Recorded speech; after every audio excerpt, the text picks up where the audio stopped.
The initial manager, I mean, he was tearing up my career. Jay about whatever he wants to call himself. He was tearing up my career. It was absolutely like one of the worst experiences I've had in a long while. And it stretched, as I said, over 1.5 years. You know, I mean, the music that I was putting out, it wasn't to my taste and my liking, most of it. You know, many of the songs, I couldn't put out a song unless I was disrespecting certain artists. You know, and many people thought that was, you know, being done because I wanted to do it. No. The thing is that my friends would create the instrumentals, I would record the song, get them mixed and mastered, and then give him to put out. So I was doing the brunt of the work. This man cannot even read and write, and I'm being so serious.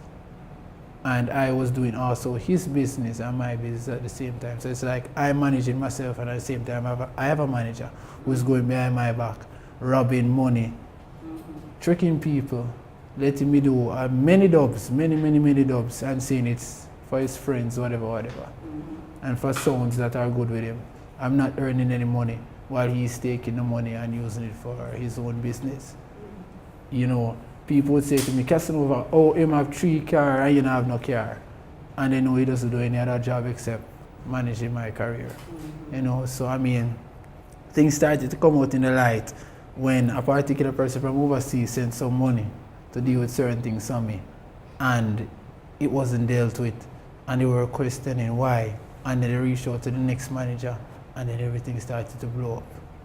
And that's when I realized I was being terribly robbed, even though I had an idea, you know, apart from the verbal disrespect and the attempted physical disrespect to Kasanova, you know. And when I tried to cut ties with this manager more than once, my life was threatened. The second time a gun was held to my head. So the third time I just decided, you know, I'm just going to split, just disappear, because I reported it to the police. Oh, you and they reported didn't, it to the police? yeah, before, Okay. and they didn't take it seriously.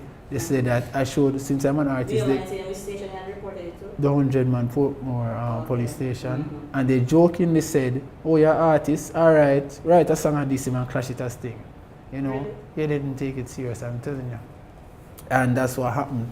So I had to split and just vanish, because my family's life was threatened, I was threatened, so I just decided to vanish. I was going to take it up at one point, I got other people involved. And you know, you started threatening and running up and down, no, ball like a big girl, you know, Kasanova, Ray, whatever. You know, I said, no, let's just drop it then. Since he's making me look bad, like I'm ungrateful and trying to get people to hurt him. And then from that incident, it's like he changed for like a 3 days and it was back to the same thing. So I said, okay, the Kasanova for a poppy show, because I'm humble and laid back, you know. So I really had to just get out of the situation. And separate and apart from that, he's trying to control my life, not only musically, but also my personal life. He's going to look at me and say, you know, Kasanova, you're not ready for a relationship with a female, you know, because the girls always want to know me, you see me? Because I'm a style, I'm a swag, you see me? I'm the type of guy to approach a girl and say, no, baby, I'm thirsty for your love. Yeah, man. Yeah, man, may I tell you, he looks at me and say, I'm not ready for a relationship with a girl. You know, and girls will like me, and when girls see me, they want to know me. Obviously, he's obsessed with me. I'm a heterosexual male, I'm not in any way attracted to men. Never will be. And he's going to look at me and tell me that I'm not ready for a relationship with a female. Because you see, the thing is that the living arrangements was that I'm going to rent somewhere. Me, him, and his baby mother. You know, at the time it was just his girlfriend, but eventually it became his baby mother.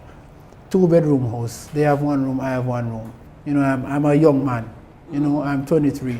So I have all right. My name is on the document that I'm renting the place. I will split rents, whatever. And so I have all right to bring females or whoever I want onto my premises. Anytime I bring a female, it's experiments. Knock up room door while I'm in the middle of love making. Isn't it? Some craziness. So I'm like, what is this brother problem when females approach me? He doesn't want me to talk to them. Females always want to know because of the vibe and the humidity and just the way I roll, isn't it? And he doesn't want females to be around me. And it's absolutely crazy, even when it came to the point I have my personal girlfriend, you know, which sadly I had to switch personal girlfriends so much Even because of him, because he's disrespecting the girls or telling them not to come back here. Really? You know, he's obsessed with Kasanova. People, we have 2 bathrooms in the house. And everybody know them thing different. Why I gotta take my rag and bed with it? And like, it just lick my chip. And it at more than one point till I have to change my rag. You see me? Every time it happens, I change my rag.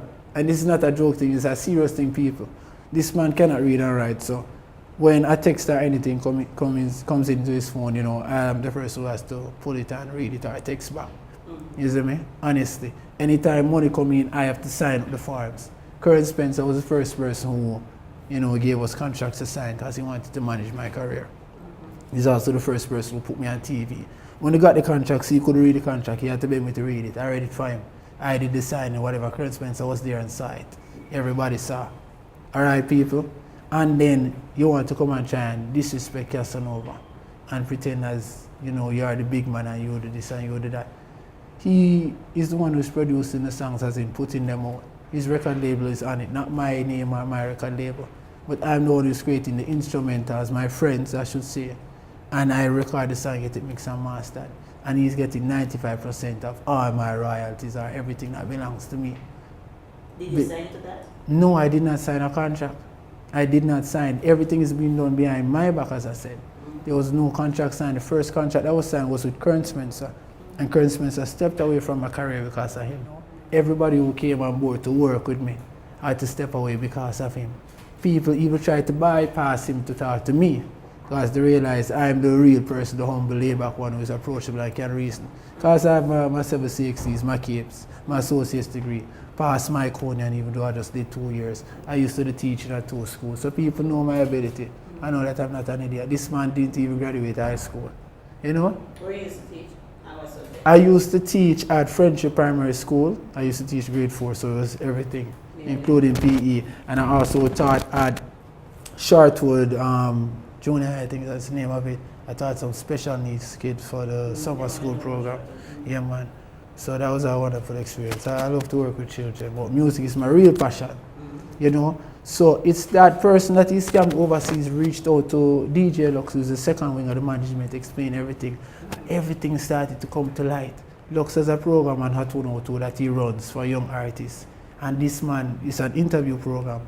And the other half of the management was collecting money for the interviews, 15,000 or 10,000, and telling me that, yeah man, Lux I get paid. When Lux is not getting any paid, and telling the artist that when he collects the money, he gives it to DJ Lux, and DJ Lux wasn't getting any money. Oh, so at the time you were signed to Lux and... No, it was not signed. It was not signed. Oh. Lux just came on board. All right, the thing is that my high school sweetheart approached Lux and said, you need to be a part of this artist. And she reached out to him and he reached out back to me and rated the energy. And we just came on board just for the love and the passion and the support. Even my own cameraman, my personal video man, Chrome, he just came for the love and support of the movement. You see, people are just drawn to my energy. But this bad apple, this beast, this inhumane thing, this low life is the person who's tearing everything apart. So I just had to say, listen, I need to step away from this, just vanish. And that's how this whole missing thing came up, saying that Kasanova is missing. All right, the thing is, the held captive part, that's the only thing that is, close to the truth. There is no, he stepped towards me to try and, get it physical more than once. But the held captive part is that, listen, you have to understand that you have men in this world. We have to understand you have men in this world who pretend to be gangsters or pretend to be heterosexual men. Are you saying J-Bad from Waterhouse? Not Waterhouse. He's not from Waterhouse. Don't do that to Waterhouse people. I don't even know where he's from. I don't know. He's from somewhere in Jamaica. This J-Bad character. You have certain people in this world who are attracted to men, and we just have to understand that. You see me? Because we started to do our research and say, oh, this guy is not really straight. You see me? I don't even need to go into everything that I found out. But then, certain movements and certain things that he started to realize this man has an obsession for Kasanova.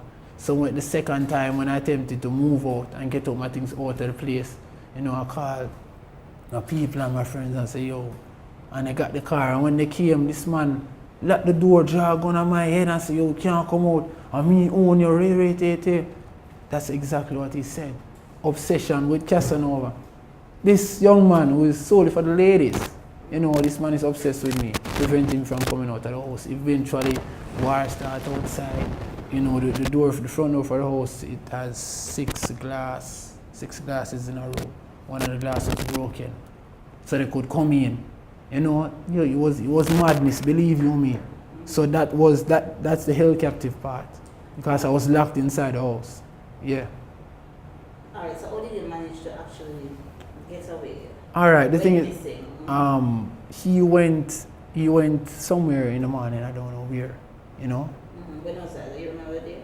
No, the same Thursday. Oh, the same Thursday. Yeah, the same Thursday, and I got up and realized nobody was in the house, because his baby mother, which she always be. Could you even talk about his baby mother? That's the next story. Yeah, come on, how she feel about all of that? Listen, he used to beat his baby mother excessively, you know, excessively, with his fist or a gun or whatever. And she and I... He has a legal firearm? No, not a legal firearm, an illegal firearm. And she and I eventually got close. So we in the house many times, texting and WhatsApp to each other, because we can't make him know so I talk to each other, you see me?